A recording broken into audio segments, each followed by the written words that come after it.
எல்லாருக்கும் வணக்கம்.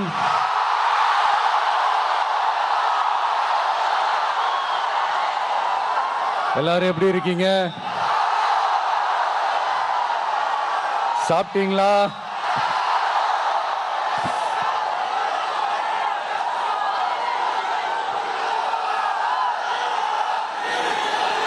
அண்ணா அவர்களுக்கு ஒரு வணக்கம், பெரியார் அவர்களுக்கு ஒரு வணக்கம்.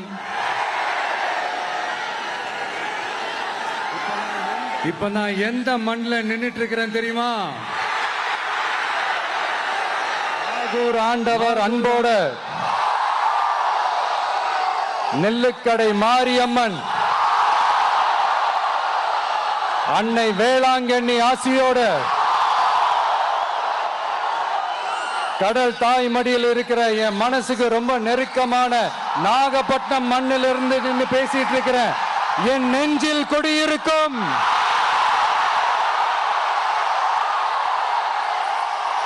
உங்கள் அனைவருக்கும் என்னைக்குமே ஒரு மீனவ நண்பனா இருக்கிற இந்த விஜயோட அன்பு வணக்கங்கள். இந்த கப்பல் இருந்து வந்து இறங்குற இந்த பொருட்களை எல்லாம் விற்கிறதுக்காக அந்த காலத்துல அந்தி கடையெல்லாம் நாகப்பட்டினத்தில் இருக்கும்னு கேள்விப்பட்டிருக்கிறேன். மீன் பிடிக்கிற தொழில், மற்ற தொழில்கள், இந்த விவசாயம், எந்த பக்கம் திரும்பினாலும் எப்படி பார்த்தாலும் உழைக்கிற மக்கள் இருக்கிற ஊர் தான் நம்ம நாகப்பட்டினம் ஊர். மத வேறுபாடே இல்லாத, அனைவருக்கும் பிடித்து போன, மத சார்பின்மைக்கு எடுத்துக்காட்டாக வாழ்ற உங்கள் அனைவருக்கும் மீண்டும் என்னுடைய சிரம் தாழ்ந்த ஸ்பெஷல் வணக்கங்கள். இந்த தமிழ்நாட்டில் இந்த மீன் ஏற்றுமதியில் 2வது இடத்துல இருக்கிறது நம்ம நாகப்பட்டினம் ஹார்பர் தான். ஆனா அங்க நவீன வசதிகளோட இந்த மீன் பதப்படுத்துற இந்த மாடர்ன் தொழிற்சாலைகள்லாம் இல்லை. அது மட்டும் இல்லை, இந்த அடிப்படை வசதிகள் கொண்ட இந்த வீடுகள்லாம் இல்லாம ரொம்ப அதிகமா இந்த குடிசை பகுதிகள் இருக்கிற ஊரும் நம்ம நாகப்பட்டினம் ஊரு தான்.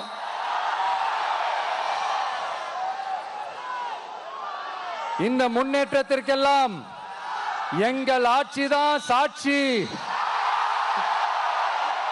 அப்படி இப்படின்ட்டு இந்த அடுக்குமொழியில பேசி பேசி அது நம்ம கேட்டு கேட்டு காதுல இருந்து ரத்தம் வந்ததான் மிச்சம். இவங்க ஆண்டது பத்தாதா?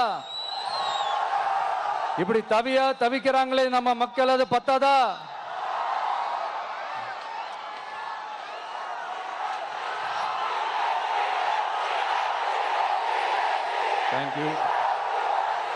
தேங்க்யூ.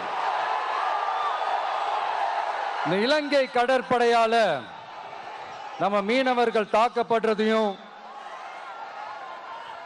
அதுக்கான காரணத்தை பத்தியும் அதுக்கான தீர்வை பத்தியும் நான் மதுரை மாநாட்டிலே நான் பேசியிருந்தேன். அது ஒரு தப்பா?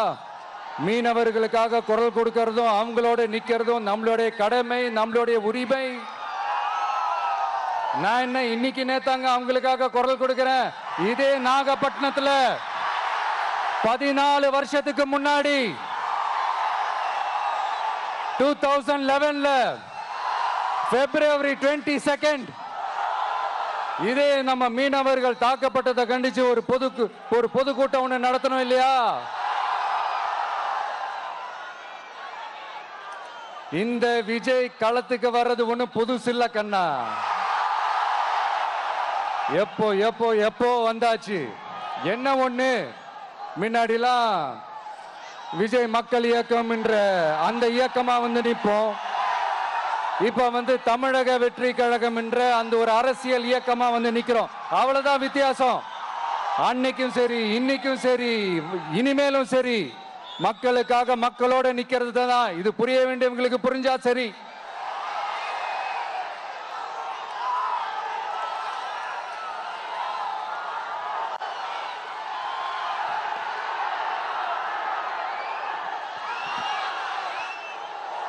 மீனவர்களுக்காக குரல் கொடுக்கிற இதே சமயத்துல நம்ம தொப்புள் கொடி உறவுகளான ஈழத் தமிழர்கள் அவங்க இலங்கையில் இருந்தாலும் உலகத்துல எந்த மூலையில இருந்தாலும் தாய்ப்பாசம் காட்டின தலைவனை இழந்து தவிக்கிற அவங்களுக்காகவும் குரல் கொடுக்கிறது, அவங்களுக்காகவும் நிக்கிறது நம்மளோட கடமை இல்லையா? மீனவர்களோட உயிர் எந்த அளவுக்கு முக்கியமோ அந்த அளவுக்கு ஈழத் தமிழர்களோட அவங்களுடைய கனவுகளும் அவங்களுடைய வாழ்க்கையும் நமக்கு ரொம்ப ரொம்ப முக்கியம். நம்ம மீனவர்கள் படுற இந்த கஷ்டத்தை எல்லாம் பார்த்து ஒரு பெருசா ஒரு கடிதம் ஒண்ணு எழுதிட்டு அதுக்கப்புறம் கப்சிப்னு சைலண்டா போறதுக்கு நாம ஒண்ணு இந்த கபட நாடக திமுக அரசும் கிடையாது. மத்த மீனவர்கள்னா இந்திய மீனவர்கள், நம்ம மீனவர்கள்னா தமிழக மீனவர்கள், இப்படி பிரிச்சு பார்த்து பேசுறதுக்கு நாம ஒண்ணு பாசிச பாஜக அரசும் கிடையாது. நிரந்தரமான தீர்வு, நிரந்தரமான ஒரு இந்த ப்ராப்ளத்தை சால்வ் பண்றது தான் நம்மளுடைய ஒரு முக்கியமான ஒரு அஜெண்டாவே. சரி, இப்போ நம்ம நாகப்பட்டினம் ஏரியாவுக்கு வருவோம்.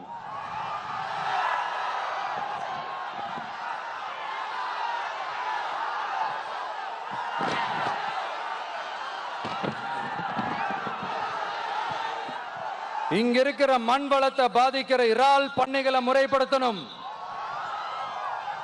அப்பதான் மீனவர்களோட வாழ்வாதாரமும் விவசாயிகளோட வாழ்க்கையும் பாதிக்காம இருக்கும்.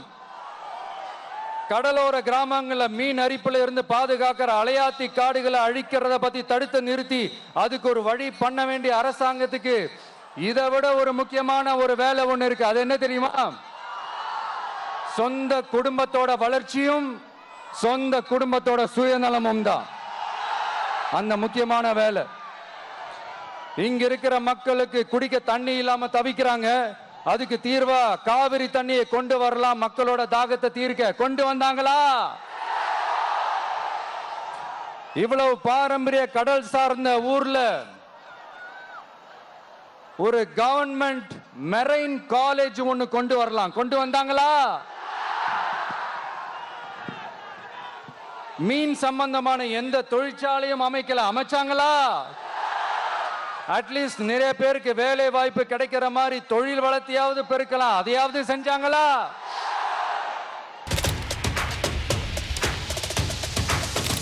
அதி முக்கிய விவரங்களை அனைவருக்கும் புரிய வைக்கும் பாட்காஸ்ட்.